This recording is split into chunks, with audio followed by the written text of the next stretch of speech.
Hare Krishna, Hare Krishna, Krishna Krishna, Krishna Krishna, Hare Hare, Hare Hare, Hare Rama, Hare Rama, Hare Rama, Hare Rama, Rama Rama, Rama Rama, Hare Hare. Hare Hare. Srila Prabhupada ki. So I just wanted to know whom I'm speaking to, whom we are speaking to. How many of us we are visiting this temple often? Often. Can you raise hand a little high? How many of us we already serving in this temple? Okay. How many of us we already started chanting Hare Krishna? And how many of us we are planning to chant Hare Krishna? One day I will chant when I have time. Okay, thank you so much. We will surely share something, whatever Krishna wills and inspires us. But before that, we will do short kirtan. Is that okay with everybody? We know this 4-line bhajan.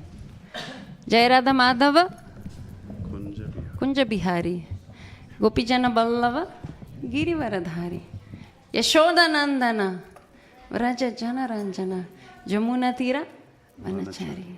It's a very beautiful short bhajan, but it brings Vrindavan. Wherever you sit and sing this bhajan, Vrindavan is created around you. Because this 4-line is nothing but telling us really the essence of Vrindavan. So it's very short. Whoever is also new can also follow. Whoever has been singing, of course, can also join. Srila Prabhupada ki jai.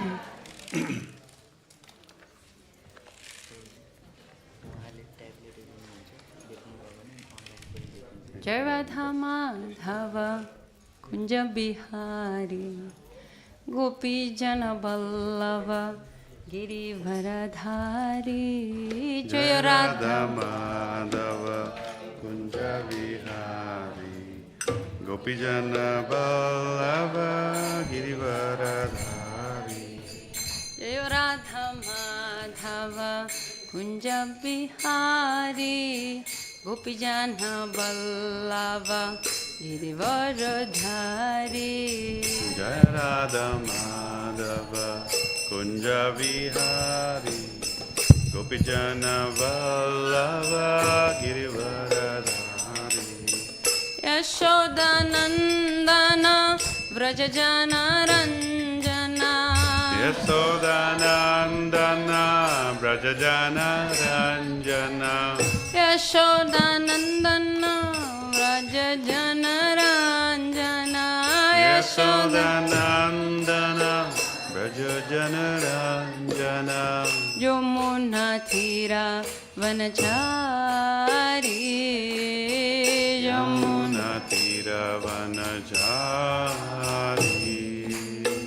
Yamuna Tira Vanachari.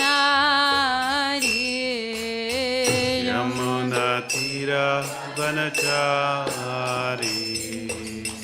Hare Krishna, Hare Krishna, Krishna Krishna, Hare Hare, Hare Rama, Hare Rama, Rama Rama, Hare Hare, Hare Krishna, Hare Krishna, Krishna Krishna, Hare Hare, Puranga. Hare Rama, Hare Rama, Rama Rama, Hare Hare. Hare Krishna, Hare Krishna, Krishna Krishna, Hare Hare, Hare Rama, Hare Rama, Rama Rama, Hare Hare, Hare Krishna, Hare Krishna.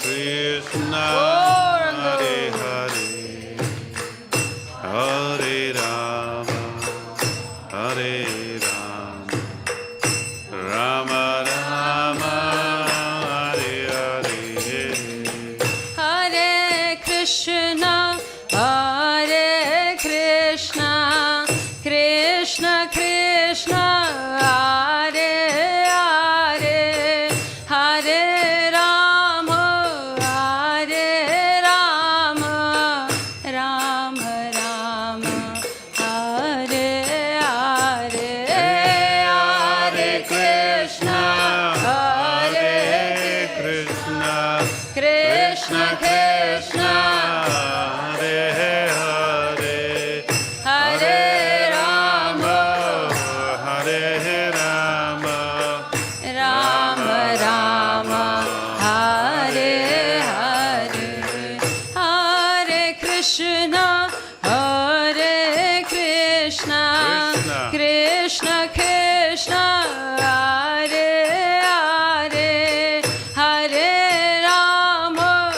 Hare Rama, Hare Rama, Rama Rama, Hare Hare, Hare Krishna,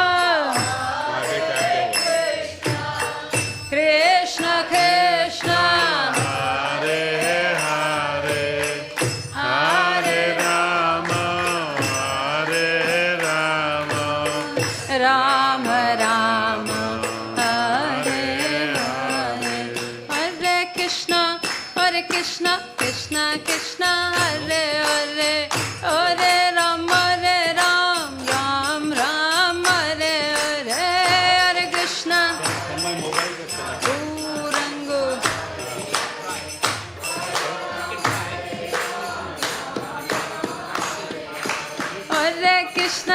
Hare Krishna, Krishna Krishna, Hare Hare, Hare Ram, Ram Ram, Hare Hare, Hare Krishna, Krishna, Krishna Krishna, Hare Hare, Hare Ram, Ram Ram, Hare Hare Krishna,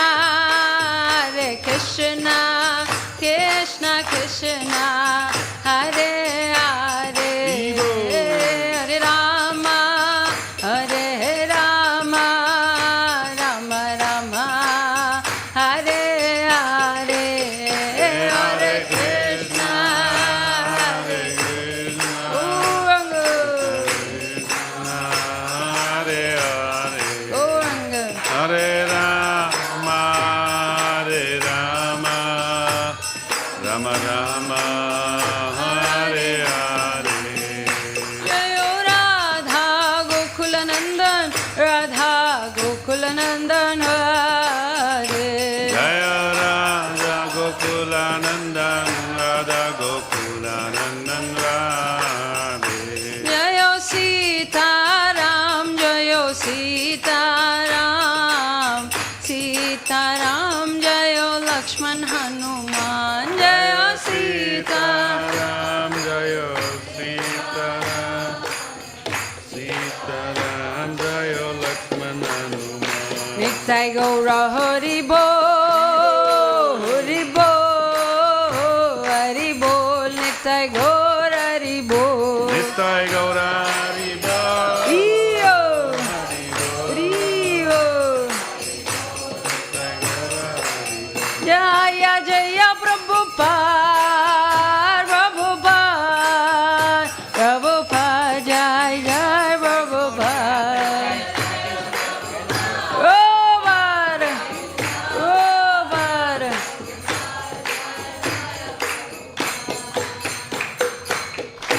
Sharinama Sankirtan ki, Sankirtan Mahayagya ki, Shri Bhaktivedanta Swami Srila Prabhupada ki, Nitai Gaura Premanandi, Hari Hari Bol.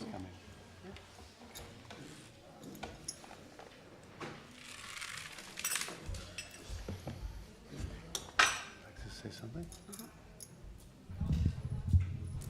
Hare Krishna. So we're very happy to be here among you in Bhaktivedanta Manor.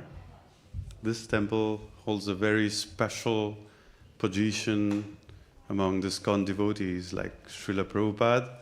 He himself has inaugurated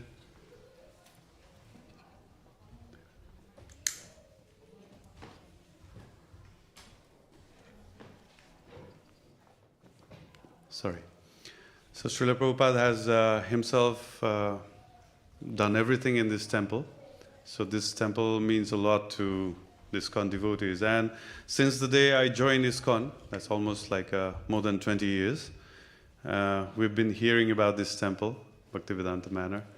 And among the temples in the Western world, I guess, this temple holds a very special, we can say this temple is a landmark. Since this temple is providing lots of spiritual activities to the people, to devotees, to all the visitors, to among all the people, residing nearby or visiting this place.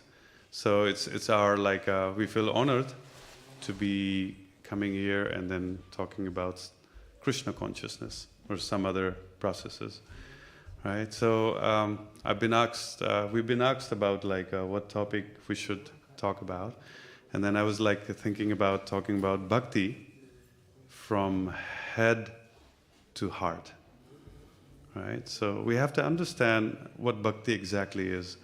So we are born and brought up in Nepal. So saying that even now 80+% of the people of the Nepal are Hindu, by birth Hindu. Right? So we have that culture. It used to be Hindu country, but then somehow some political thing made it like a secular country. The Hindu title has been removed. But still, the culture, everything is more over surcharged like a Hindu culture. So being born in a Hindu family, we were introduced, she's lucky that her father was Vaishnav in ISKCON, so she got Krishna consciousness from her childhood. But my story is a little different. Even being born in a Hindu family, I call it like a Hindu no Bindu, Means I was born as a Hindu, I know the culture, I was introduced to all the system, the god and demigods and everything, but then didn't have any clear picture. Right? All of you know that in a Hindu religion we have lots of gods, Krishna, Vishnu, Narayan, Shiva, and so many to name them. So I used to visit the temples, I used to go to lots of places, of pilgrimage and everything, but then didn't understand the details. The details and all this, why this system is there, why so many gods. And I used to go and ask my parents. And unfortunately, my parents didn't know much. Right? They were also Hindu. They used to worship every day. My mother has an altar at our place, and she's worshiping. And sometimes, by mistake, I used to enter that room, the worship room, right? So in that room, whenever I used to go, I used to see lots of deities, lots of murtis, statues of many gods. Some of them I knew. The four-handed Vishnu, very easy. One who is holding the flute, Krishna, very easy, right? And one who is holding the sitar, Saraswati, very easy to understand who they are. But some of them, just hand like this, standing, male, female. So then I used to get puzzled and then didn't know who they are. So I called my mom once. Mom, who is this? And mom looked at that deity and said, I don't know. So then I said, Mom, how can you worship someone whom you don't know? Right? You've been worshiping, right? And she said, yes, I've been worshiping, but then I don't know. Then why are you worshiping? Can't you just remove that deity? And she said, no, we cannot do that. You shouldn't say that. It'll be very inauspicious. Your grandparents worshipped them. They passed it on to me, and I'm worshiping. So then I said, how can you worship someone whom you don't know? Either you know that deity, or just leave worship. Doesn't make sense, right? Can you worship someone whom you don't know? Right? So, of course, like if you see in American dollar, there is something written there, right? Every one of you must have seen American dollar, right? It's world famous currency. And in that dollar, there is one statement written, "In God we trust." I still remember when I was in university, I had a friend, American friend, and say, "Hey, Fred, there's something written there on the dollar bill. What's that?" I said, "In God we trust." Yeah, we trust God. Then I asked him, "Who is God?" I said, I don't know. Must be someone special, someone like powerful. Someone up there. Someone up there, some kind of energy. So how can you trust somebody whom you don't know? That's the whole thing. So when I didn't get the answer from my parents, I tried friends. And then being Hindu, I mean, we always make fun out of our God, you know. There are lots of jokes I can tell you about like Lord Shiva, Lord Krishna, and then so many things like that. So didn't understand what exactly going on.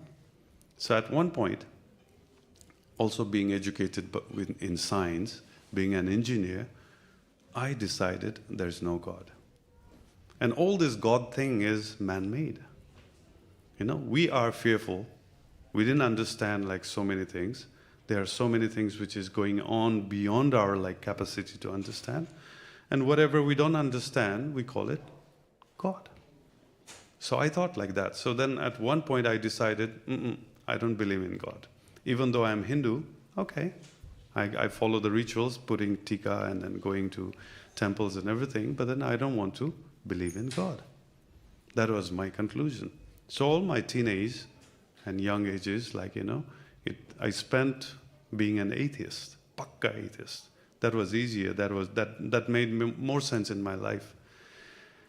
Until the day I met her, right? So, of course, she is also like very modern person.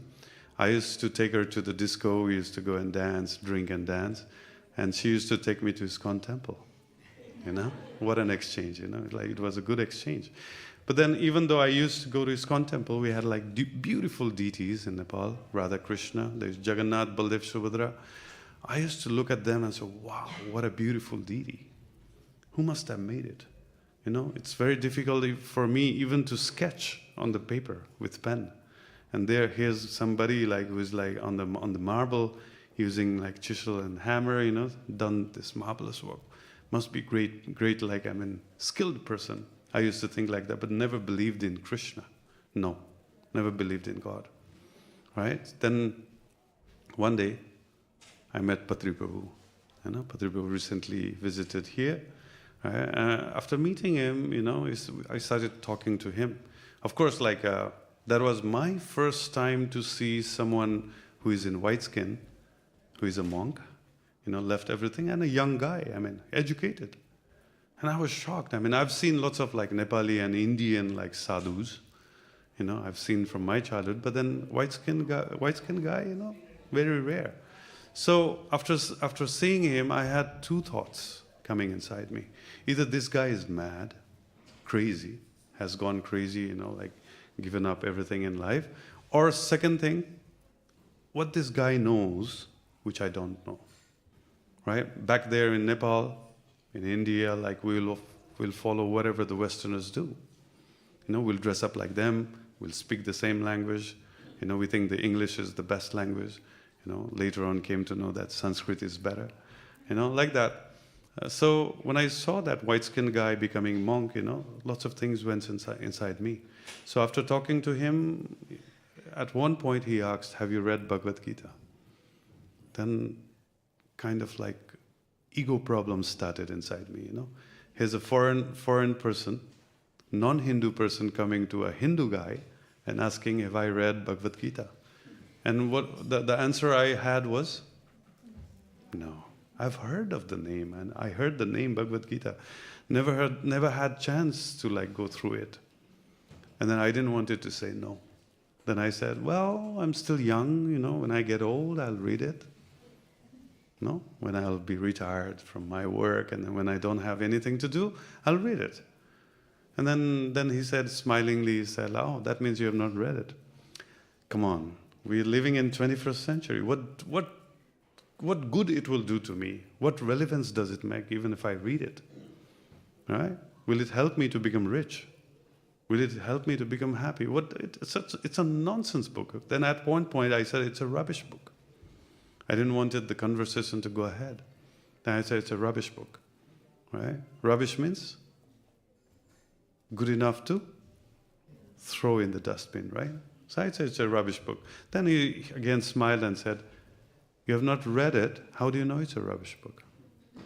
You read it first, and then you prove it's a rubbish book, then I'll accept it. Then I thought, okay, this white guy is challenging, I accept the challenge. Right? So I started reading Bhagavad Gita. Chapter 1 was boring. Krishna is blowing his conch, and conch's name is Panchajanya. So what's good does it do to me knowing that name? Arjuna is blowing his conch, its name is like Panchajanya. Devadrat. Oh, okay, so what?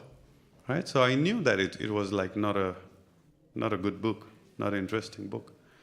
But when I started reading chapter 2, my hair started standing on its end. Right? Because each and every question I had about life started getting answered there. From where the happiness comes, or why I become sad. What are the real problem of life? Lust, anger, greed. All these kind of things, Each and every sloka. We are not this body, we are soul. What is mind? All these kind of things. Wow. The questions I used to ask my parents, the society, the friends, the science, which never got answered. Each and everything was there. So after about 2 weeks, I went to the temple, met Patri Prabhu again. He asked, so, you read Gita? I said, I'm reading. How do you find it? Good. I had to accept it good. Right? So after reading Gita for a while, this is what happened to me. I changed. I started I became Krishna conscious. Seeing the science behind it. Right? And it's amazing. It took me a while, of course, to understand things. So it took me a while. Right? So what I'm trying to say is, there is a stage which we are going through called the stage of ignorance. We don't know what's going on. Right? Again, in the beginning I said, Hindu, no Bindu. Even though we are Hindu, we do lots of worship, and we go to temple, and we believe in God, but then we don't understand God completely. Right? So what is the full picture? Yeah? Okay. All right. So we need to understand the full picture. What is going on? All right. So how many of you would you like to know what exactly is going on? What is religion? What is spirituality? Who is God? Why so many gods? Is it Hindu, or is it for everybody?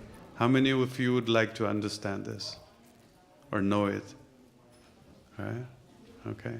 So maybe that's why we are here. We're coming to the temple. How many of you would like to understand what life is? What is the purpose of life? I've met many people who knows the goal of life. The goals of life, right? Being rich, having a nice family, get to eat whatever I want, all these kind of things, these are goals. Goals means, once it's complete, it's finished, right? I want to earn 1 million pound. Once I get 1 million pound, the goal is finished, right? That's why we have lots of goals in life which gets finished, and then at the end we feel like we're not happy. Because goals, it keeps on finishing. But then we get happy, we get ultimate happiness when we find the purpose of life. Why? Because the purpose is never finished. Purpose is the deepest thing which is in our life. And today's education system, today's lifestyle fail to make us understand what is the goal of life. Hey, so what is the purpose of life? So when we understand the purpose of life, it becomes very, very obvious that we understand the, purpose. Why we are here. why we are here, here in this earth, like why we are born in this earth. Right? First of all, Vedanta Sutra. The first sloka in the Vedanta Sutra, it is called Atato Brahma Jigyasa. It means, as soon as we take this human body, we are supposed to find out what is the absolute truth. So absolute truth is something which is beyond anything, which is the end, which is the knowledge about the last thing which exists. Right? So when we go on and on and on and on, and what is the ultimate thing, that's what we are supposed to find. So there is also sloka which says, Ahara Nidra Bhaya Maitu Namcha Samanya Itat Pasubinaran. So these are the 4 activities we do, which animals also do. Ahar, Nidra, Bhaya, Maithun. Means eating, sleeping, defending, and reproduction. Right? Making more generations. These 4 activities even human being does, and the animals also, they do. Right? So, what is the difference between animal and human being then? Then it says, Dharmo hitesho adhiko bishesho, dharme nahina pasubi samana. So what makes human beings special? It is the dharma. Right? It is the dharma. So dharma is the thing which distinguishes human being from the animal. So being a human being, if we are not dharmic, if we don't understand what dharma is, then we are equivalent to animal. So we do also eat, sleep, mate, and defend. But then we do it in a sophisticated way. Animals, they eat from the floor, we eat from the table, plates, spoons. Okay. Even though we do it in a sophisticated way, we're still doing the same activity. Right? So human being and animals are distinguished only by dharma. So what exactly dharma is? So our dharma is to find the ultimate purpose of the life. Right? So human being, we are given so much of intelligence. Some of the scientists, they believed that we came from monkey. Right? Monkey, the one which is called orangutan. Right? Now, how many of you have seen orangutan? Right? Orangutan, looks like chimpanzee, like kind of an ape, which is bigger, which looks like human being, definitely. The fingers, hands, the feet, even the faces, they look like human being. Right? But then have you ever seen any orangutan which can read ABCD? Or which can speak like the language we speak? Which can discuss so many topics about what we discuss? No, none of them. So that means there is a big gulf of difference between orangutan and human being. So my question is, why the human beings are given so much of intelligence, which none of the animals, other animals, including orangutan, is given. So then we come to know that, yes, human being has the ability to understand the absolute truth. Right? Isn't it? Right? And if we don't find out what is absolute truth, then what is the use of being human being then? We could have become an animal. Right? So that's how I started understanding this spiritual subject matters. And so it's very, and as I came to know about all these things, it became more and more and more and more interesting. Right? I thought all these things are boring. I used to see old people sitting next to my home, and then they were singing Hare Krishna, Krishna Krishna. I said, what a boring thing to do. These guys don't have any work. I used to think like that. But then when I understood the science behind it, right, I myself became sitting and doing Hare Krishna. Now I understand what they are actually doing. Right? So before understanding all these things, first thing we need to know is this proper? Is this real? Is this required in life? Right? So we have to understand that. Right? Because we are coming from the ignorant state. Ignorance means I don't have any knowledge. I don't even believe. Right? I will always say that spirituality is a science, whereas religion is choice. So religion starts with Shraddha, means faith. Religion starts with faith. First, we have to believe. And then Krishna says, Shraddha Anushari, Bhakti Adhikari. As our Shraddha, as our faith becomes stronger, Krishna will reveal more and more and more into it. So when I joined Krishna consciousness, we are fortunate enough to read like Srila Prabhupada's books.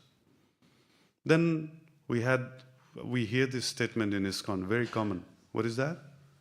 First read Srila Prabhupada books. Then you read other like books from acharyas. You know, as soon as we hear that like statement, for me, I understood, Prabhupada books are basics. Right? Then we'll be qualified, we'll have enough intelligence to read like the books which are deeper, which are given by acharyas. Is that so? Is that true? I also believe that. So quickly I started reading Prabhupada books. I finished it. Then I started reading Acharya's books. And you know what I found? It's the opposite. The Acharya's books are the basics. Whereas Prabhupada books is the top class. The Prabhupada has given like the highest form of information. So it was the other way around. But then why would, ISKCON devotees, they say first read Prabhupada books. Because when we read like books from our acharyas and other books, like even Vedas or Puranas or 108 Upanishad, there's high chances that we'll be distracted from the highest ultimate form of knowledge, which is bhakti. We can be easily distracted. There are so many other forms of yoga, like karma yoga, jnana yoga, or dhyana yoga.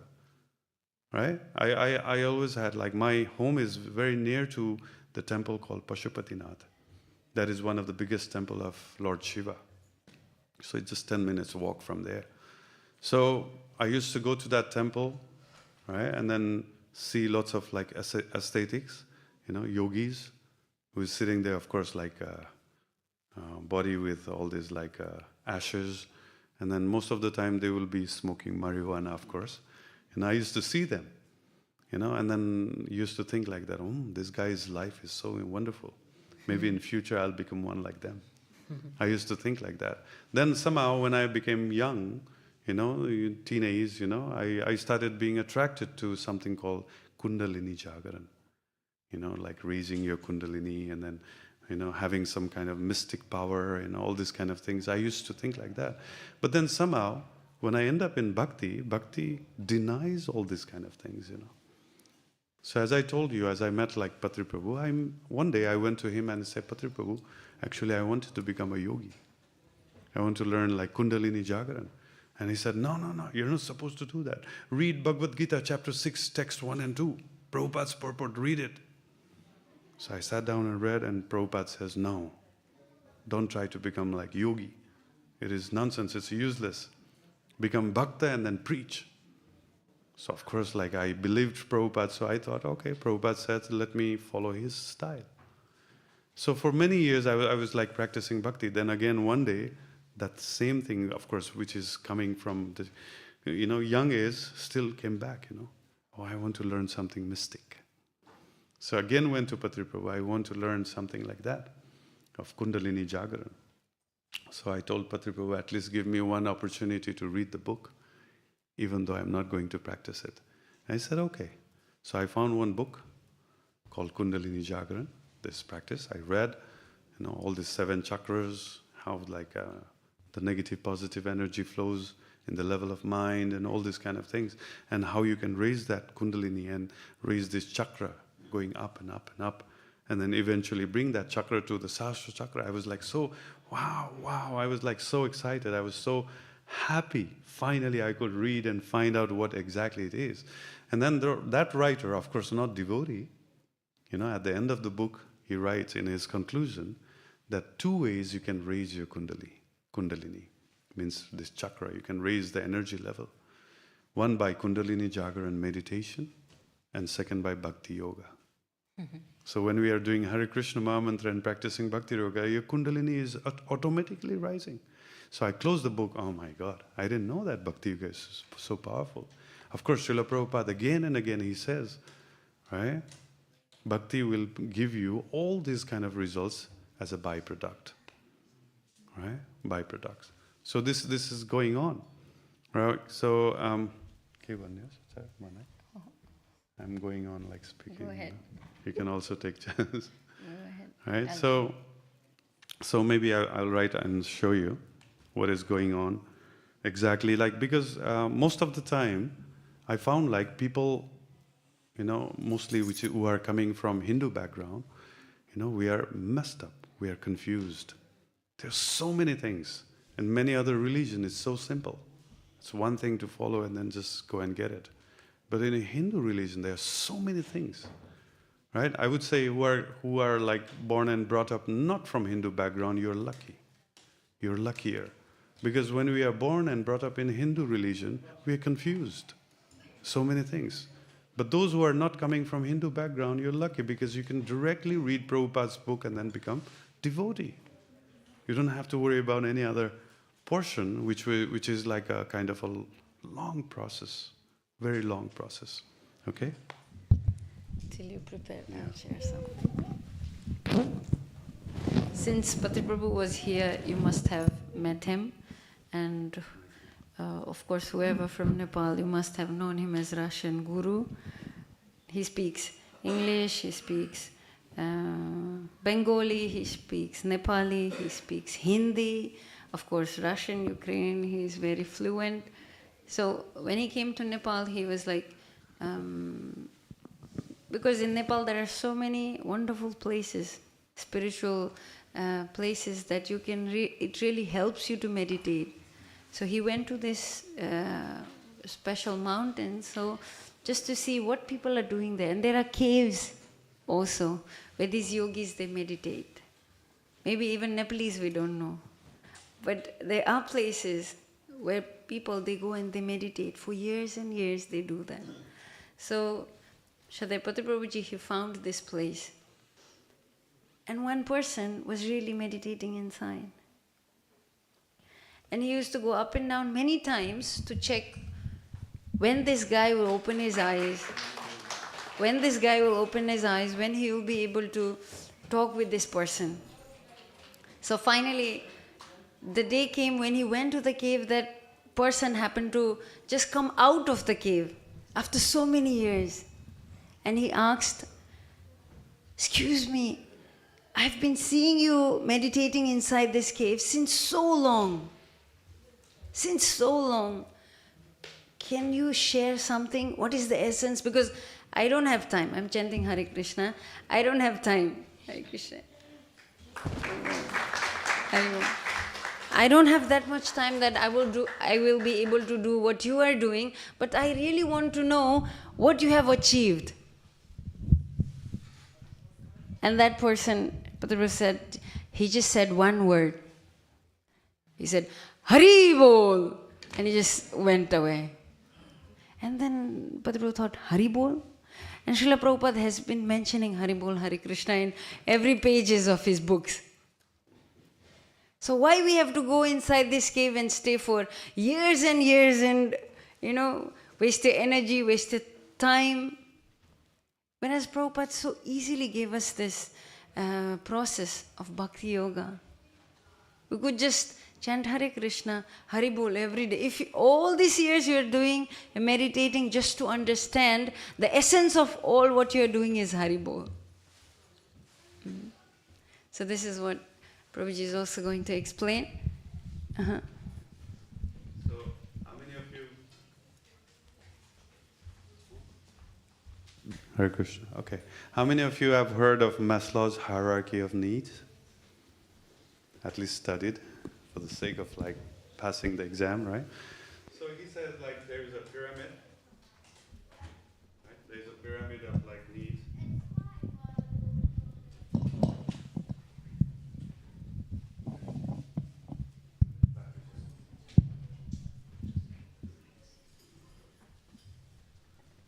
I think I've got a loud voice.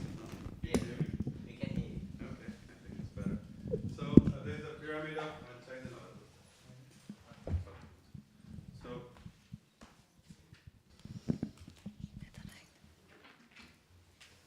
So in pyramids of needs, what's at the bottom? What are the most people doing on this earth? The highest population, what are they doing? Sleeping.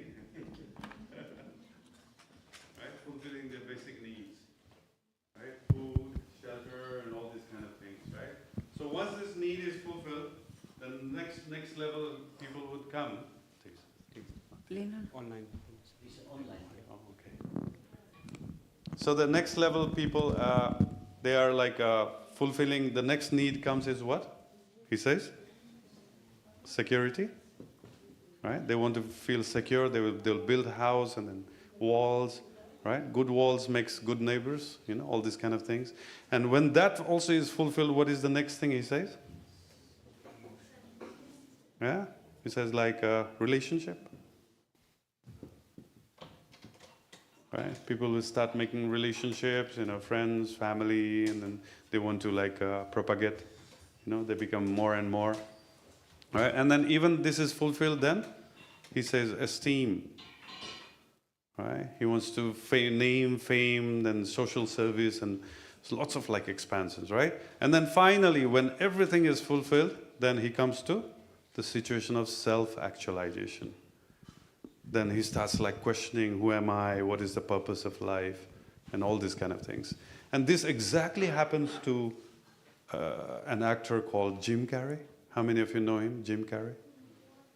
Used to be one of the most expensive actor in Hollywood. Right? He was like, he started from being a homeless and then eventually being like a very rich actor. And then he disappeared. And after many years, he comes with long beard. Where have you been? What happened? He says, I was playing the role of Jim Carrey. Now I am the real self. No, he started practicing Kundalini Jagaran and all this kind of things. So came to the level of self-actualization. Right? So I was thinking, how come this Maslow, Maslow is like, how did he know? I mean, why it is so practical? Why it is so, real? And is there any kind of like information in our scriptures which is supporting Maslow's hierarchy of need? Then the same sloka which I was telling you, I came to know it's real, right? Ahara nidra bhaya maitu namcha, right? Samanyeta. Same thing. See, he calls ahar and nidra. Okay, let me write it in English. Right? Like food and sleep. Right? Basic needs. Ahara nidra. Bhaya means security, right? Fear. Fear creating like security. Even the sequence is same, right? Ahara nidra, bhaya, maithun. Right? Maithun means like reproduction. Right? Reproduction. Now all these like 4 activities, which is in this section, is same in human being and in animal. But what makes human being different? This is called dharma. Right? Of course, like dharma doesn't mean the modern religion. Hindu, Christian, Islam, it's not talking about that. Dharma means the actual human duty. When we become a human, what is our actual duty? And in dharma also there are 2 sections. One section is called, I'll write this side, kanda. Another section called yoga. Right? Now kanda means to do certain activity which is going to benefit me in the bodily level. We come to the temple, we pray to God, we give some donation. Okay, God, please make me rich. Improve my health. All these kind of like prayers, these are called kanda. In kanda, there are 3 kandas. What are they? Karma kanda, jnana kanda, and upasana kanda. Now, karma kanda means to do some activity and make my life better. Jnana kanda means to acquire certain knowledge and make my life better. And upasana kanda means to worship God and ask for material benefit. Right? And then in yoga also there are like 4 levels. Right? Karma yoga, jnana yoga, dhyana yoga, and bhakti yoga. Isn't it?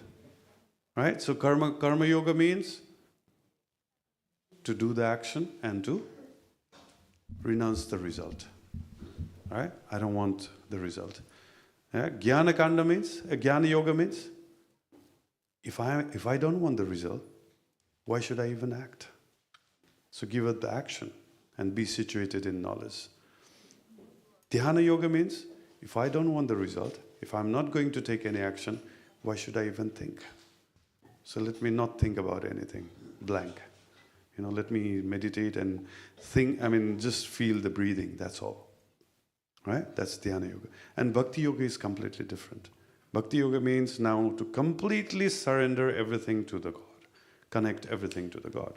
Right? And in Bhakti Yoga also there are like two sections, right? I'm sorry for the space. Right? Shuddha Bhakti and Mishra Bhakti.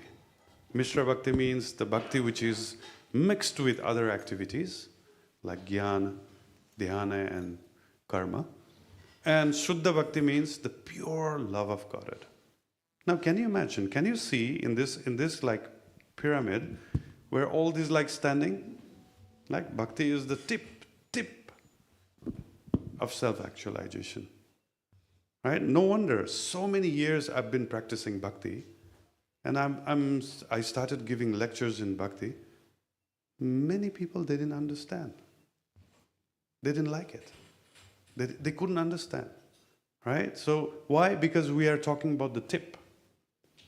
But when I started like coming down and started, explaining about things at these levels, now people are saying, Guruji, you're so nice. We can completely relate to you. This is so wonderful. Right? And again, if we check like ISKCON's 7 objectives, what is objective number 1? What is the objective number 1? ISKCON devotees, come on. To systematically propagate? Yeah? Which will check the values, the imbalances in life, and values bring peace in the world. Prabhupada is talking about peace and harmony. Prabhupada is talking about spirituality. Right? So before we come to this level, we have to address so many problems in this level. Right? And then objective number 2 starts Krishna consciousness. Right? To understand Bhagavad Gita and Srimad Bhagavatam, how the God is explained there. Right? So what I mean to say is coming up in all these ladders is very much required. So sometimes people ask like, where do I start? Then I would say you have to find out where do you stand. Before I find out where do I start, I have to understand where do I stand. So if I'm standing here, then my journey from here starts. Right? If you're standing there, your journey starts from that place. Right? So where do I stand? Where am I standing? No, that really matters, isn't it? So this is like the whole picture of what Krishna consciousness is. Right? Now in today's world, in ISKCON, we call it breeze preaching.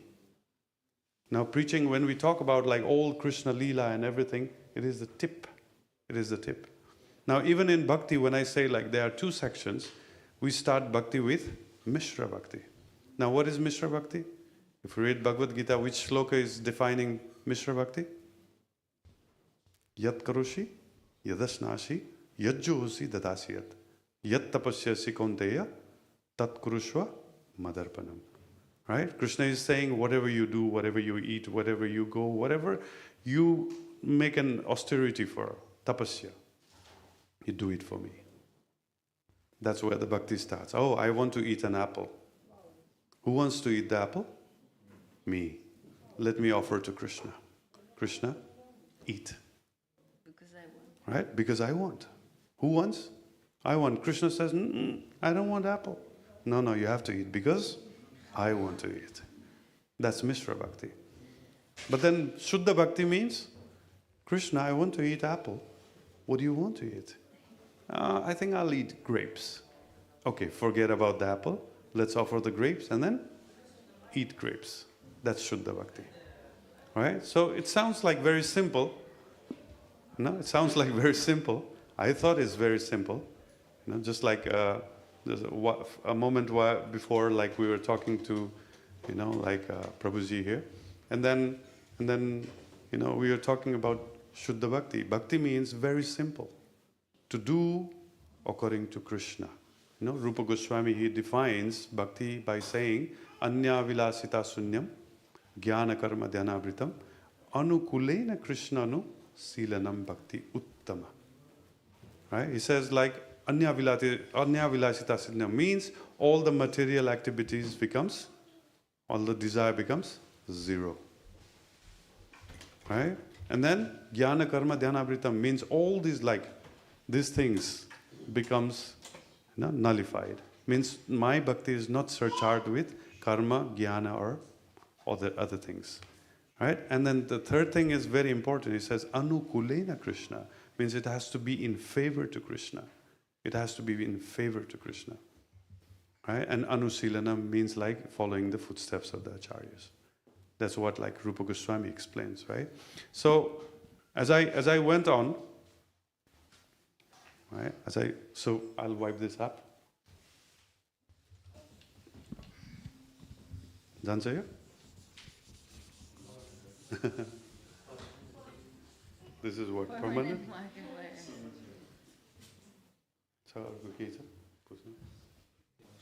Okay, so anyway.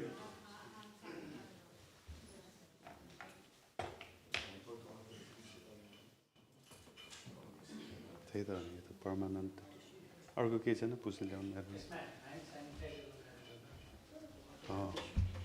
Okay, anyway. So you have any question here? Till now, do we have any question? How do we know what Krishna wants? Yeah. Now, how do we know what Krishna wants? It's like very difficult. How many of you have prayed to Krishna? Right? How many of you have expressed? Praying means expressing your heart, not necessarily any kind of like Sanskrit slokas.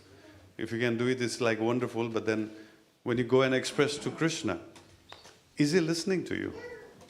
Does Krishna listen to you? Does he? When you are praying to Krishna, does he listen to you? He does. And does he speak back to you? Does he reciprocate? You are in pain. Okay, do like this. Or he's like still standing like this. Krishna, I'm so in trouble. Okay, fine. And he's smiling. Come on, say something. He doesn't say anything. Is that true? No. Actually, Krishna speaks. But then we are so impure that we cannot hear or see. That's the problem. Right? That's the biggest problem we have. Right? We do go there and then, we do pray to Krishna, but then Krishna does reciprocate, but we don't have the ability to listen to him, understand him. Right? That's what Srila Prabhupada would, go to Krishna and then literally talk to him. Literally. So in Bhakti there are like 9 stages. Shraddha, Sadhu, Sang, Bhajan, Kriya, Anartha, Nibriti, Nishtha, Ruchi, Ashakti, Bhav and Prem. From when you reach the level of Ashakti, that's the first time when you start Krishna physically. Right? It's no more like just a deity like standing there, Krishna is not like that anymore. This is what happens. Okay, bye. Thank you. Yeah, thank you. So, anyway, we'll go ahead. So next thing I found in scripture is very interesting. We have 3 worlds, right? Upper, middle, and lower, according to our universe is like divided into 3 parts, upper. So the middle planets are called Swar, Bhuvar, and Bhur. Right? These are like, you must be familiar with this word. Bhur, Bhuvar, Swa. Right? This is Bhur means the middle planet where we are living. Earth is one of the middle planets. Then Bhuvar is a planetary system which is above us where all the demons are like staying. And Swar is the place, a planetary system which is called Swargalok, where all the demigods, Devi Devatas, they are staying. Right? All these 3 level of planets are called the middle planets. Right? Of course, I'm not going to talk about the lower planets. What are the lower planets? There are 7. Atala, Vitala, Sutala, Talatala, Rasatala, Mahatala, and Patala. These are like 7 layers like lower planetary system. We are not interested. How many of you are interested in those planets? None, right? We're here and we want to go up, isn't it? Now this is middle planet. Now what are the upper planets? Maharlok, Janalok, Tapalok, and Satyalok. Right? These are called the upper planetary system. Now these are upper planetary system are designed not to enjoy. These 3 planets are to enjoy. And these 7 planets are to suffer. This is to enjoy. And these planets are designed to liberate ourselves. If we want to liberate ourselves, then we have to go here, further our meditation, and then go up, even up. So beyond Satyalok is what?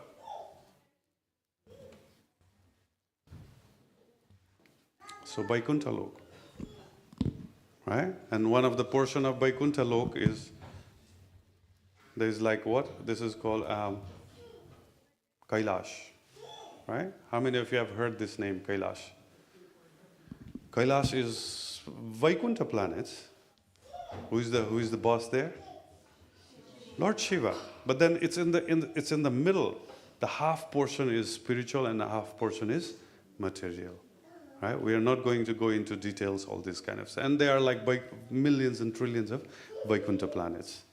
Right? Vaikuntha planets, like that. So, what I want to explain now is we are like staying in this place called Bhubarlok. Like Burlok, sorry.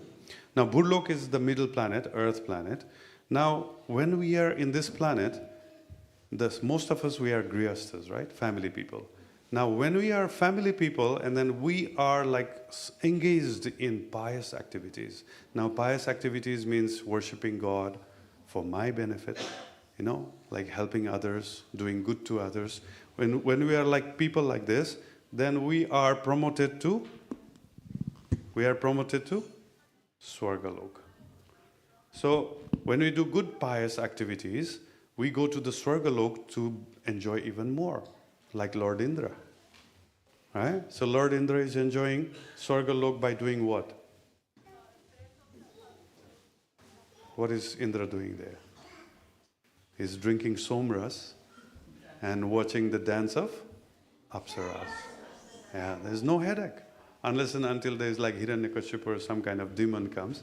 And that doesn't happen frequently, don't worry. Like, it's only 3 generations he had like problem. Hiranyakashipu, Ravan, and this like Sisupal and all. Right? So, anyway, Swargalok, like you are promoted to Swargalok. When the enjoyment finishes, you come back again.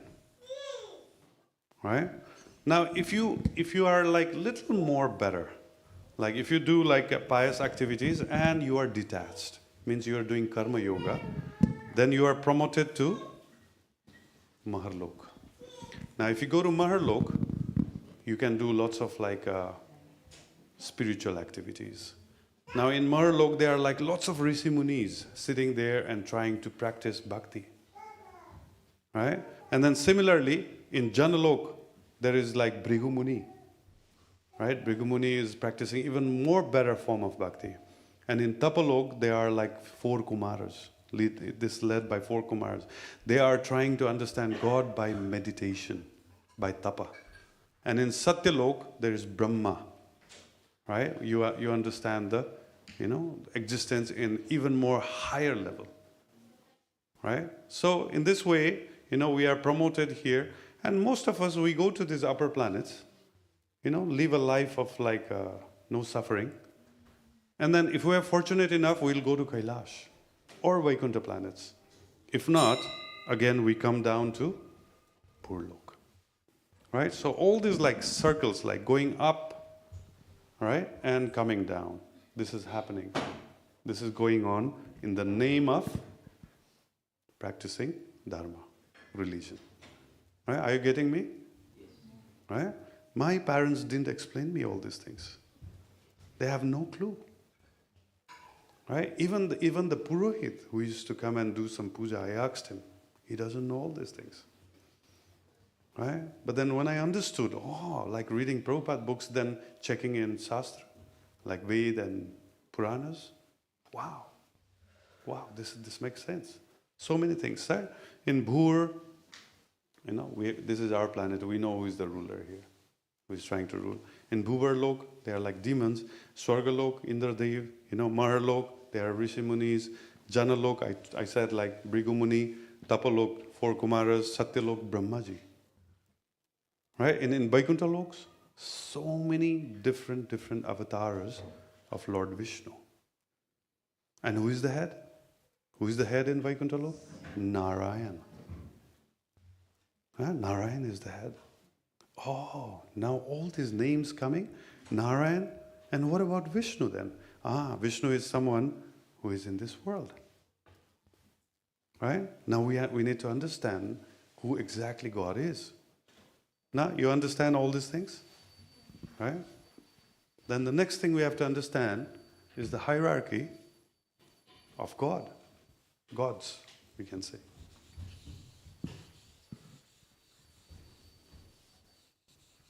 Yeah, please don't worry even if you don't understand.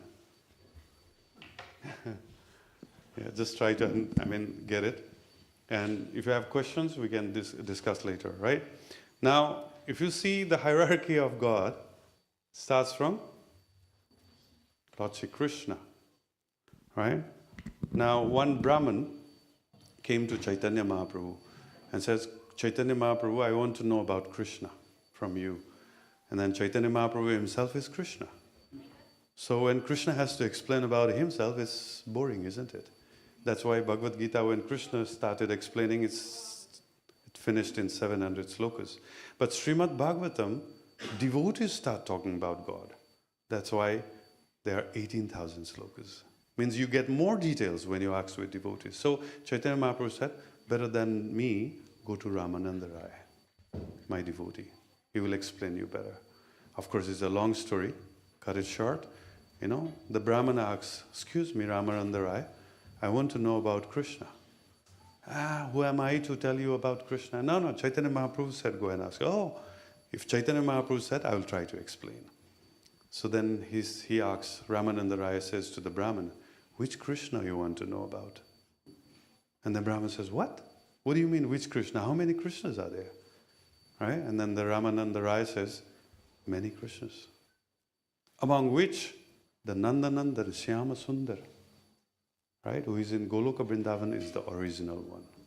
Then there are so many expansions, right? So the Krishna expands to Balaram, right? Again, Balaram expands to Chaturbhya, Aniruddha, Pradyumna, Shankarshan, and Vasudev. Right? Again, from Shankarshan, Narayana comes out. From Narayana, again comes out Aniruddha, Pradyumna, Shankarshan, and Vasudev, the second quadruple, we say, Chaturbhyuha. From this Shankarshan comes Mahavishnu. From Mahavishnu comes Garvadoka Vishnu. And from Garvadoka Vishnu comes Chirodakshaya Vishnu. Right? I've never heard or understood this hierarchy ever before. And who is explaining this? Srila Prabhupada. From where? The scriptures. You can read so many scriptures and then get to this conclusion. Right? Or else we'll not understand who God is. Why so many gods? And why Srila Prabhupada translated Bhagavan into English as Supreme Personality of Godheads. Why? Right? Why Krishna has to, why Prabhupada has to, if God translated into English as Bhagavan, God. He could have just said God, but why he said Supreme Personality? Supreme means these are all Godheads. Right? Supreme means among these also the highest one. And by the way, this is not energy or something kind of thing, Nirakar or something. Is the personality. So Prabhupada said, Supreme. Supreme means among all these highest. Personality means one who is a person. And among the Godheads, is the Supreme. Right? So these are all gods in Hindu. right? These are all expansion of Lord Shri Krishna, right? In different potencies, different levels, different potencies. Now, if you see, right, this is special Vaikuntha. It's a special place called in Vaikuntha called Goloka Vrindavan, right? This is Goloka Vrindavan. If you see this, from here to here, this is called Vaikuntha, right? And this is material world, right? This is how the hierarchy is. Like if you see that picture, it'll be a beautiful picture. The pink flower, right? Lotus flower is called Goloka Vrindavan. And all those planets, yellow, like ball-like thing, these are Vaikunthas.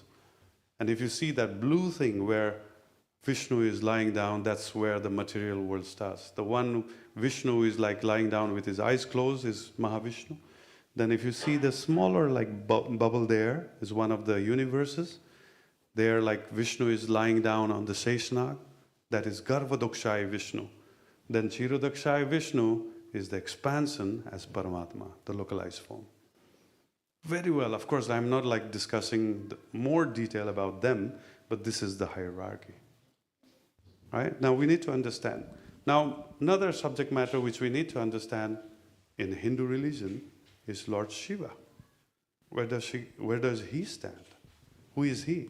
Now, as like this 4 Chaturbhuja expands from Balaram, there's another personality also comes from Balaram called Sadhu. Right? In the same level of the first quadruple, there is a personality called Sadhu. And remember that Kailash I drew, which is between Vaikuntha and material world, that's where the Sadhu resides. And that Sadhu expands in Mahavishnu's level called Rudra.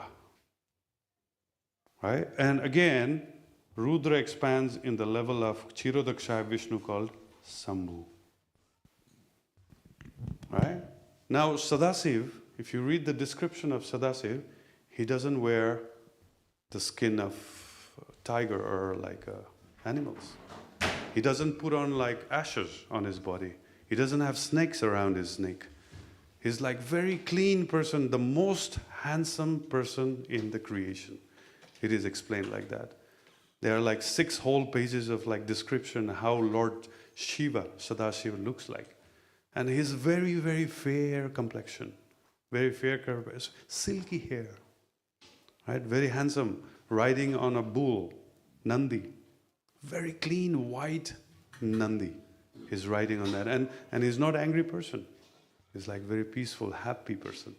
That's Sadasiva. But when it comes to Sambhu, then there is snake.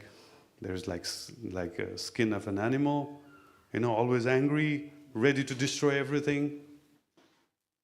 Now you understand? That's like different personality. Of course, like it's the same personality, but in different form. Right? Here, the Sambhu acts like demigod. That's why he's called not Deva, he's called Mahadeva. Since he is also like expansion of God himself, now he cannot be compared as the Devi Devatas. Right? That's why he's called Mahadev, even though he acts like Sambhu there. Right? Now, in this level also there is one Brahma, of course, and there is also Brahma in this level. Now, in Hindu religion, the 3 Murti, Brahma, Vishnu, Maheshwar, we talk about this level, Brahma, Vishnu, Maheshwar. Each time the Devatas, they have problem, when the demon attack from that Bhuvar-lok to Bhur-lok, a Swarga Lok, and then you know where they go? They go to the Chirodakshaya Vishnu. Oh, Traimam, please save us. And how many of you watched this Mahavatar Narasimha? Yeah, there like Vishnu is shown, remember? Right? This like Hiranyakashipu expands, becomes big and big and big. And then when he look around and he realizes that he's in the hand of Vishnu. Right? And that Vishnu is nobody else but Chirodakshaya Vishnu. Yet. No? So in this creation, all these activities are done by these 3 personalities. Brahma, creation, Chirodakshaya Vishnu, maintenance, and Shiva, the annihilation. Right? What about all these personalities? We have no idea. Right? We have no idea. So I also, when I studied, this is like very serious subject matter. That means, like in Bhakti, we are reading about all these personalities. You understand? Right? So the first phase of Bhakti, being human being, if we want to advance, the first phase is called the Sambandha phase. Now, Sambandha phase means, by knowledge, we are connecting ourselves to God. By understanding, they are all standing like this. Oh, it's expansion of Krishna, Balaram, and all these kind of things. Right? And then this is all based on Shastra. This is not like somebody's understanding. I've read quite a lot of books and then checked whether it's true from one book to another. Makes sense. Makes sense. All right, so this is the whole thing. So you have any question? Not you. I'm adding. Yeah. So after, whenever we have question like who are we, who is God, of course there's so much of information given. And after understanding all this, then how do we really reach to that person, that Supreme Krishna? And Srila Prabhupada explains in such an easy way, just chant Hare Krishna. In Nepal there is a place called Bhaktapur. And in Bhaktapur, like Rupeshwor Prabhu said, you will find old ladies and old people, they with this kartal. There's little different kartal, and they already hunched back, and they chant Hare Ram, Rama Rama Hare, and they go on and on and on and on. And we, of course, we heard it so many times, but it never clicked unless we met Srila Prabhupada and we realized, oh my God, Prabhupada, this is what Prabhupada was teaching us. And these guys, they're already doing it. They knew the process, so they're going towards Krishna. And we, of course, because we are so educated, we need so much of proof, so much of Shastra, or else we're not going to follow. Just because our grannies, they are teaching, we're not going to follow. But there's so much of information given. And Prabhupada said, if you want to do all this and reach Krishna, just chant this mantra. And then we so much believed and said, okay, now we're going to chant. Okay, we joined ISKCON. We're coming to Bhaktivedanta Manor regularly. And we started chanting Hare Krishna. But still, we don't meet Krishna. Of course, we go and we see Gokulananda. But then we cannot hear Gokulananda. We have been praying and praying. We don't know what is his answer. That's why we have to bring this meditation, this mantra from head gradually to heart. Because when you check, still till date, we are of course chanting Hare Krishna, we are visiting temple, we are giving this incense and deep and agarbatti, everything. But deep inside our heart, if we check why we are doing this, then we again go back to that Maslow's hierarchy. We find that we are doing this because we want something from Krishna. Still doing things from the level of head. Krishna, give me this, number 1. Krishna, in number 2, this is what I need. Krishna, number 3, this is what I need. But gradually when we are doing bhakti, from head going down to the heart, then we start going to the direction, Krishna, what do you want? This is not happening in my life, this is not happening, this is not happening. What is your plan?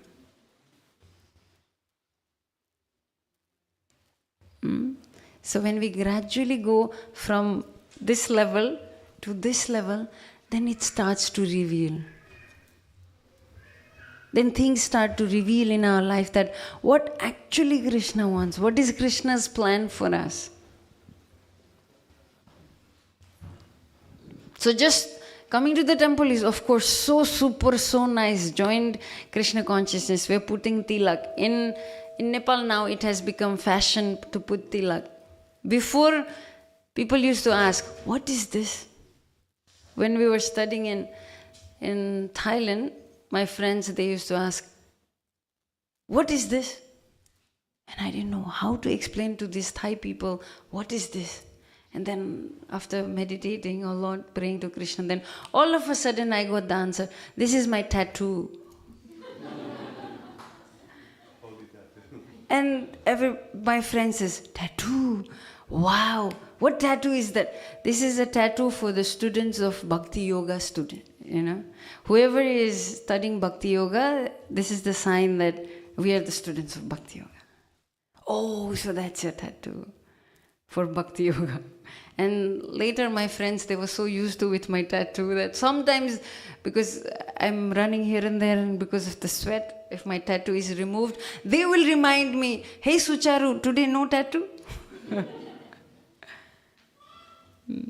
So I had a friend from Vietnam and she was so much into yoga, but not Bhakti Yoga, exercise wala yoga. So much into yoga. And when she heard that I am student of Bhakti Yoga, then she wants to learn more from me. She thought I will teach her some asanas and something. But I didn't want to really go in deep what Bhakti Yoga is because it's such a long process. So I said, let her take her time and one day she'll realize. But then she will continue following me. I didn't want to show her deities. I didn't want to show her the process because I thought she will not accept it. So I was keeping it a secret. But she was following me. And one day she ended up in ISKCON temple. And I don't know if you know it, Narasimha Maharaj, Bhakti Vigna Vinasa Narasimha Swami. Not Narasimhadev. Narasimha Maharaj, he's from UK also. I know. He was Scotland. And he was there in ISKCON temple. It was a center, student center in Thailand, in Bangkok. And this friend was following me, so she reached ISKCON also. And I said, Maharaj, she really wants to learn yoga. And somehow, because she thinks Bhakti Yoga and Ashtanga Yoga same, so she ended up here. So Maharaj, now you take care. Because I didn't know much about, I didn't read Bhagavad Gita much, nothing. I had no idea how to explain this girl. But still I wanted her to know Krishna. So then Maharaj took over. So Maharaj, she asked, because Gaur Nitai picture was there. Looks like doing some asana. And she asked, who are they? And Maharaj says, these are two big yogis. Wow, she was so interested that big asanas doing, always raising hands. And after some time, Maharaj gave her some prasadam cake. And she asked, what is this, Maharaj? And Maharaj says, this is yoga food. He was like, wow, yoga food. Anything related to yoga, she was so much into it. Later, she started coming to ISKCON regularly. And then now, before her name was Phung in Vietnam, Phung. And now her name is Ashtasakhi Devi Dasi. So all glories to Srila Prabhupada and disciples of Srila Prabhupada who are taking us from exercise yoga to real bhakti yoga, where we don't just stay in head level, but we go to the heart level. Because even this chanting of Hare Krishna Mahamantra that we are doing every day, it can be done in head level also. But then, Bahujanma kare adi shravana adi kirtana tabito na paye Krishna pade prema dhana. Millions of lifetime you chant Hare Krishna, you will not meet Krishna if you continue chanting from head level only. But gradually, when you really bring it down, and we will be here in few days more. Prabhuji will explain more. He will be in Bhagavatam also. So we will be discussing more on this. This is just the beginning. That with all this, what we are going to do, how we can go close to Krishna. Sorry to take so much of time. Yeah. Right. So yeah, I mean, whatever we are like explaining, I'm trying to explain is still in the level of head, right? So by seeing all this like picture, are you convinced that you have to surrender your life to Krishna? Are you convinced? No, not yet, right? Not yet. So of course, like yeah, I'll go one step ahead. Let's see. Okay, so I'll rub this, and I'd like You to. can also keep your questions with you, and after this, we can have short question answers. Running out of time.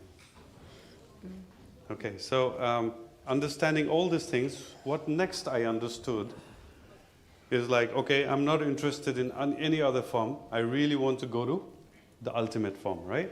So in the beginning, I told that the real purpose of human being is to reach the ultimate.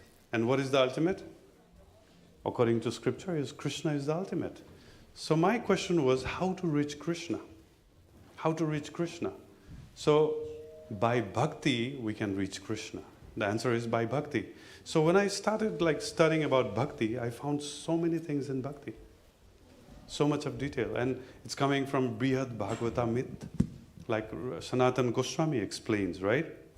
So what is the lowest form of bhakti? It's called Jnana Bhakti. Right? This is Jnana Bhakti. And better than Jnana Bhakti is Shuddha Bhakti. Right? Better than Shuddha Bhakti is, what is better than Shuddha Bhakti? Prema Bhakti. I'll explain.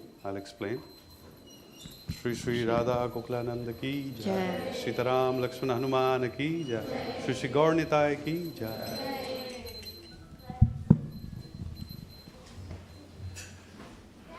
Right, so better than Prema Bhakti is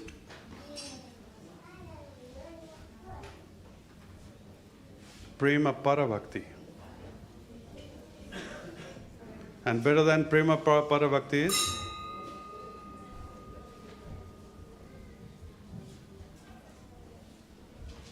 right? Prematura Bhakti. Right? So if we see all these descriptions, for Jnana Bhakti, Sanatana Goswami gives, who is practicing Jnana Bhakti in our scripture? In Srimad Bhagavatam, there is one example given. The practitioner of Jnana Bhakti, the example is Bharat Maharaj. Right? So Bharat Maharaj is the one who is practicing Jnana Bhakti. That's why he knew Krishna. But he didn't have any affection to Krishna. Because he didn't have any affection to Krishna, he ended up with having affection with the baby deer.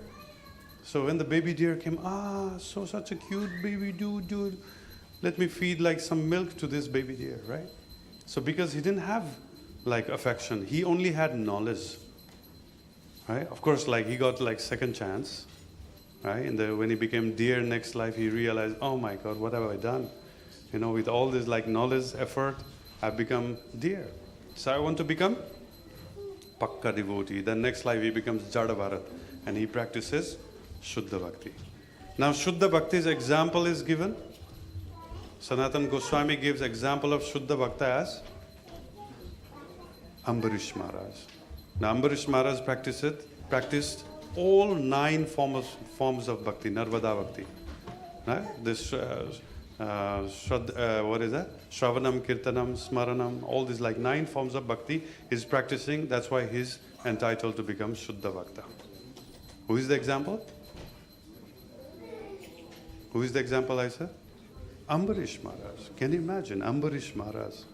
And then Sanatana Goswami talks about Prema Bhakti. Now Prema Bhakti's example he gives is Hanuman. Right? Hanuman, he wants to like serve God all the time. In the servitude mood. Right? That's why he's in Prema Bhakti. All the time he's thinking about how to make Ram happy. How to make Ram happy. He's thinking in Prema Bhakti. So Hanuman becomes the example of this. And then Prema Para Bhakti goes even beyond. That not only serving, but the person, the devotee always wants to spend time with God. Doesn't want to miss God even for a single moment. And the example of Prema Prara Bhakti is given as Pandavas. Right? Pandavas.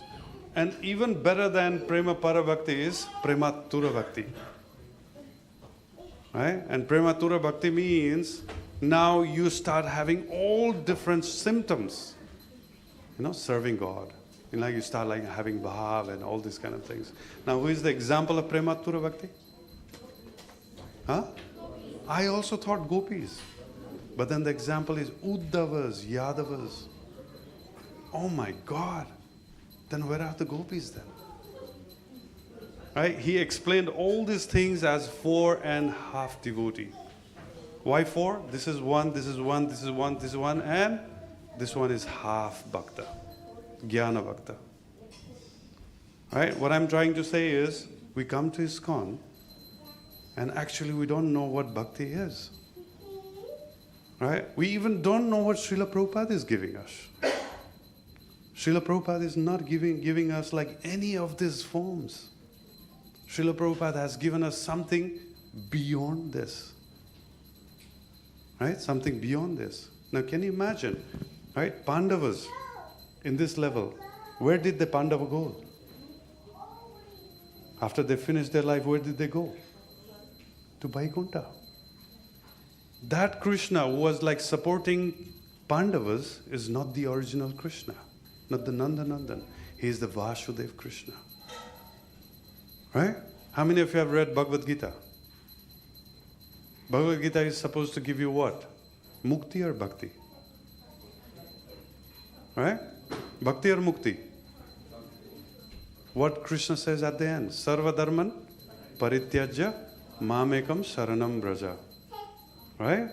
If you focus only to me, right, that is the ultimate stage. And if you do that, what will I give you? What will Krishna give you? Aham tam sarva papebhyo. What? Moksha or bhakti? Right? Krishna is going to give you what? Moksha. Moksha means Vaikuntha. Right? Yes, Vasudev resides in Vaikuntha. That's why if you follow Vasudev, you will get Mukti.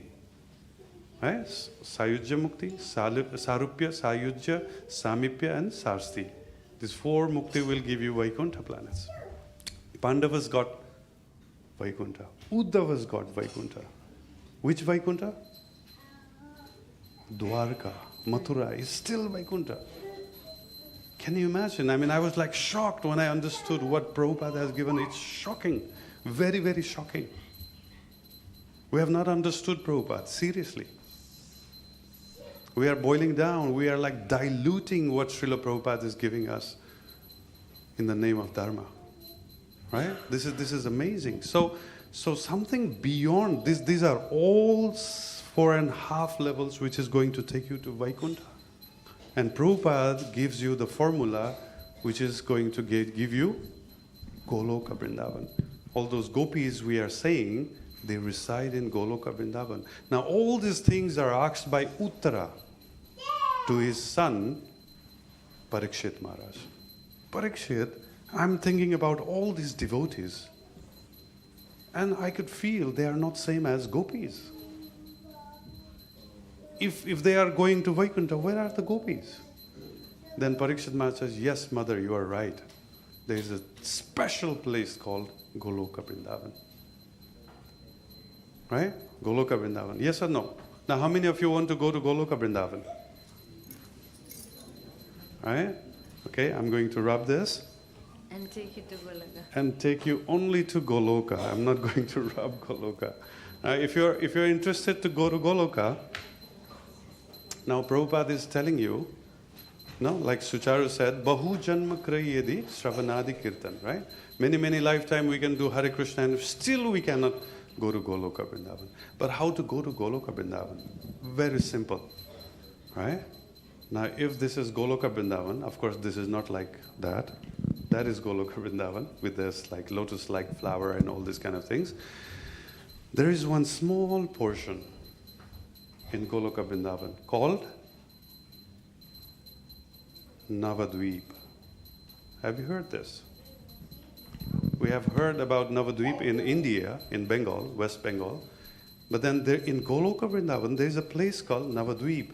And then in this Navadvip, there are two personalities, great personalities sitting. What are their names? Gaura, Nitai, Gauranga Mahaprabhu and Nityananda Prabhu. These are the two personalities who reside in Navadvip, who are originally situated in Goloka Vrindavan. They are not the incarnation. No. Right? Chaitanya Mahaprabhu is not the incarnation. They are original form. Right? So the Gaur Nitai, which you see in the middle, right? Small deities with hands up. Gaur Nitai here. Right? One in the red middle and then the one in the blue, they are Gaur Nitai. Right? These Gaur Nitai, they reside in Navadvip. So Srila Prabhupada says, if you make these two people happy, they can directly take you to the Navadvip, which is in Goloka Vrindavan. And in Goloka Vrindavan, who resides? Right? Who resides? Of course, this is like Mayur Pank, peacock feather. This is Radha and Krishna. Right? How many of you want to see Radha and Krishna? Now, interesting thing, from Navadvip to go to Radha Krishna, by walking it takes about 15 minutes. Only 15 minutes.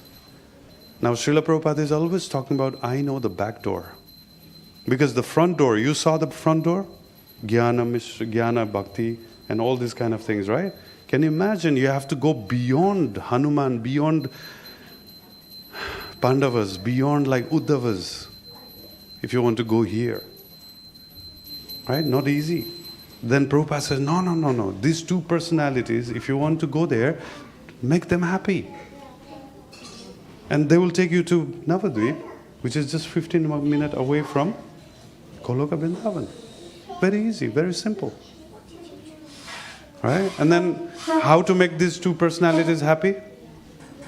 Hare Krishna, Krishna Krishna, Hare Hare, Hare Rama, Rama Rama, Hare Hare. Hare Nama, Eva Kevalam, Kalo Nasteva Gatiranyatha.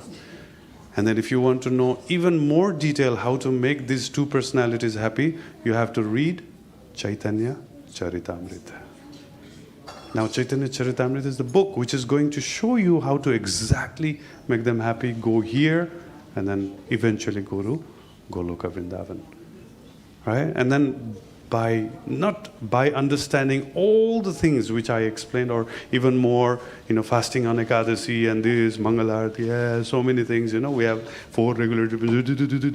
These are like just brain. You're just like using brain, and maximum you're going to use is your mind, which is also in bodily level. Manasasthani, Indriyani. Right? Mind also comes in the level of body. Now if you want to go beyond, then use your heart. In the heart there is Atma. Right? We have to come to Brahma Bhuta Prasannatma na sochati na kangchati samas sarvesu bhutesu mad bhaktim labhati param. Right? By the Atma, which is in the reason of the heart, we are supposed to accept them as our Lord, and then go to Navadvip, and then eventually go to Goloka Vrindavan. So this is what Srila Prabhupada is trying to give us. Srila Prabhupada is trying to give us Chaitanya consciousness, Nityananda consciousness. Right? But then again, we mix, no, Radha Krishna. Okay, fine, Radha Krishna is our ultimate aim. But the only way to go to them is through Chaitanya and Nityananda. This is what Srila Prabhupada is trying to make us understand. But then most of the time, we don't want to do this. We want to become Jnana Bhakta. We want to become something else Bhakta. Right? So this is what I'm trying to explain. So if you have any questions, we can do it. Hare Krishna.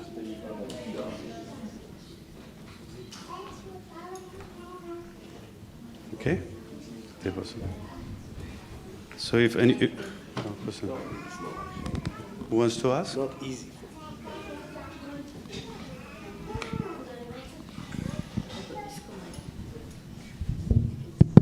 Thank you so much for the nice illustrations. giving us a better understanding of all this. It's very complicated, complex subject matter. It can be, but you've simplified it in such a very nice way. So my question is, why do we take the, why do we feel inclined to take the long route rather than to accept what Prabhupada's given? 'Cause I feel I'm in that position as well. Yeah. Taking the long route. Why do we feel inclined to do this? Please, if you Yes, might brother. explain. I've got a question. Do you chant every day? Yes. Do you feel it special? Sometimes I feel it special. Sometimes, yeah. Have you sat down and did some yagya? You become like the jajaman, means like who is doing the yagya. Have you done that?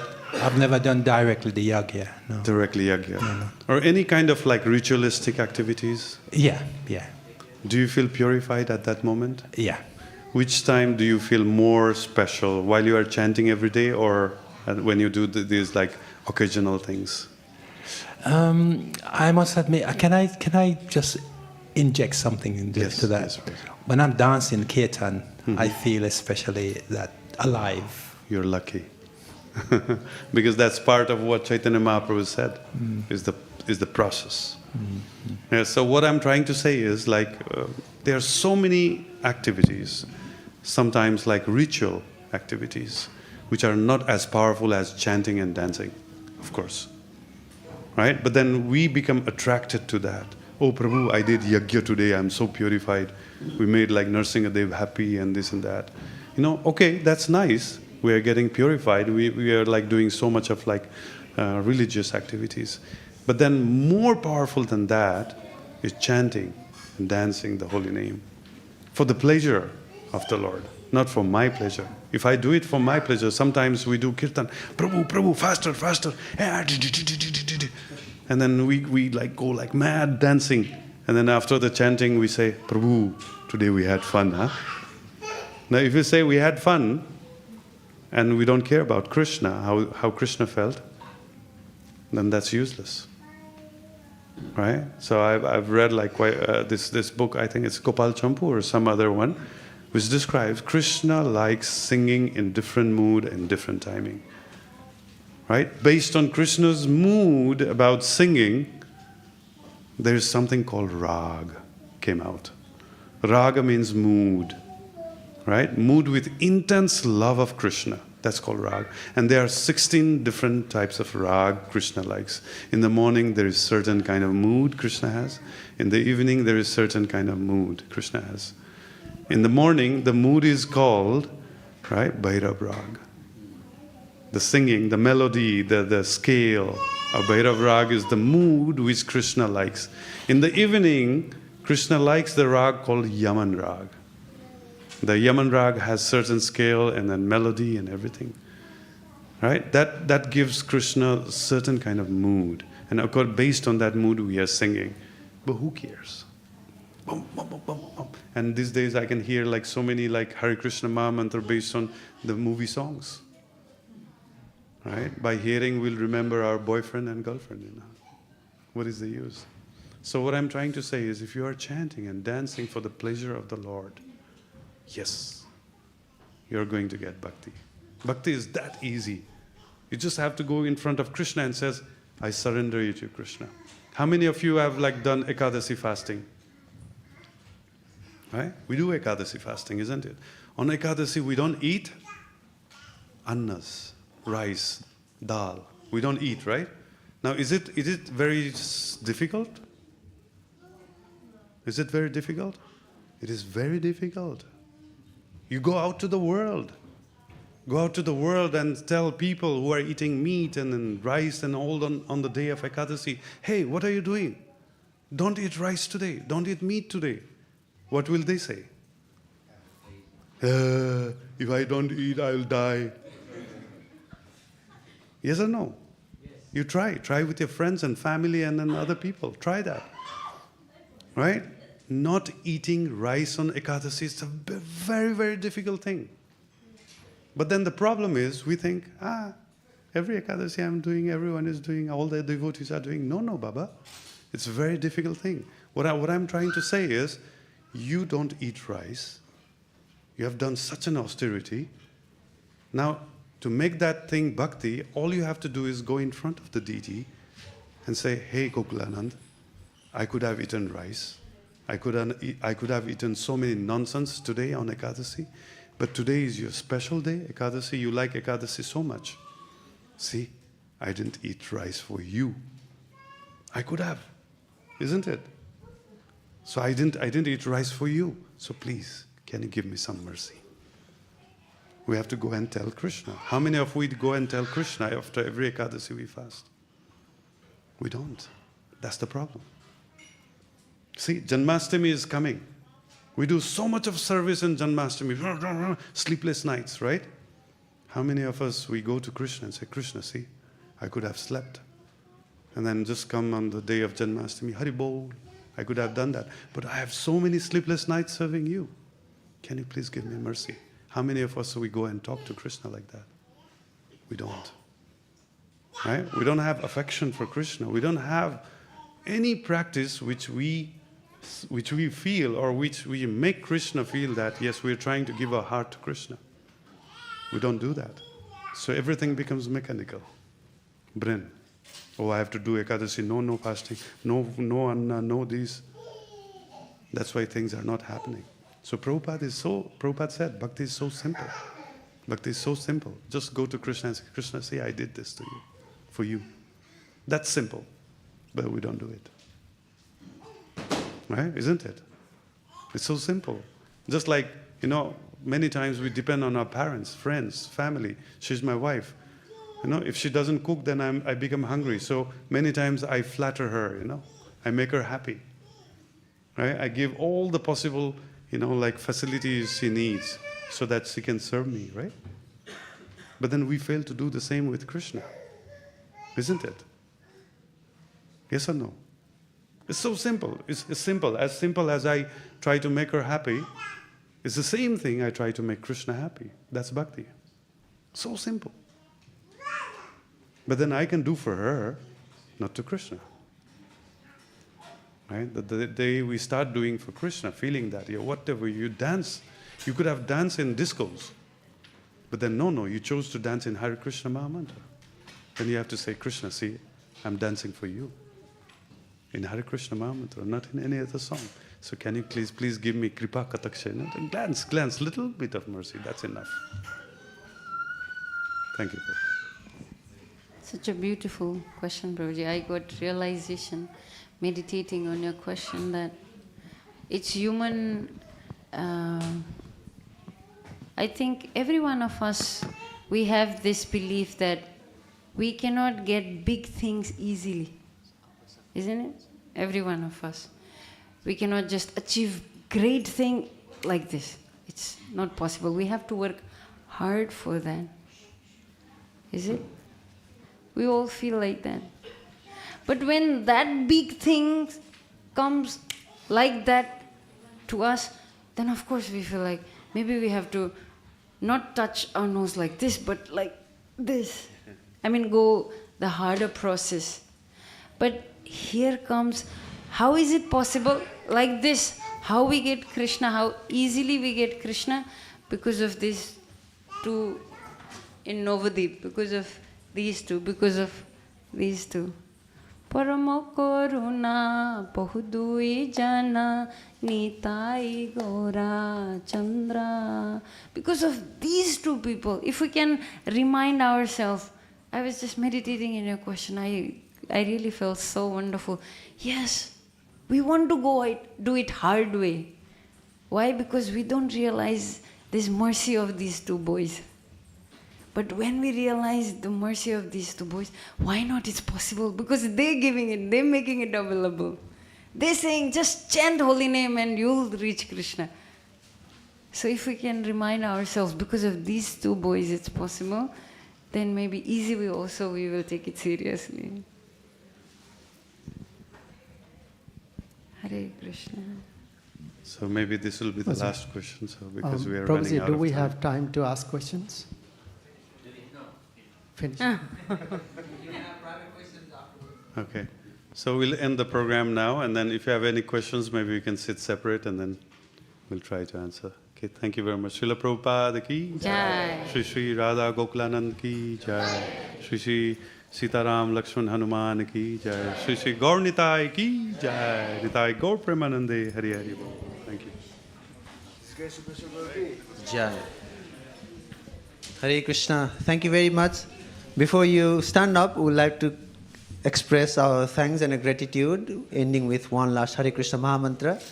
With your arms raised nice and high, with a loud and enthusiastic voice, Hare Krishna, Krishna Krishna, Hare Hare, Hare Rama, Rama Rama, Hare Hare.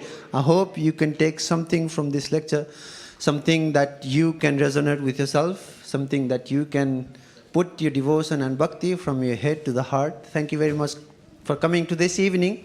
There will be nice prasadam served everyone in the Haveli. Please, after the arati, make yourself for prasadam, then get back home. Hare Krishna.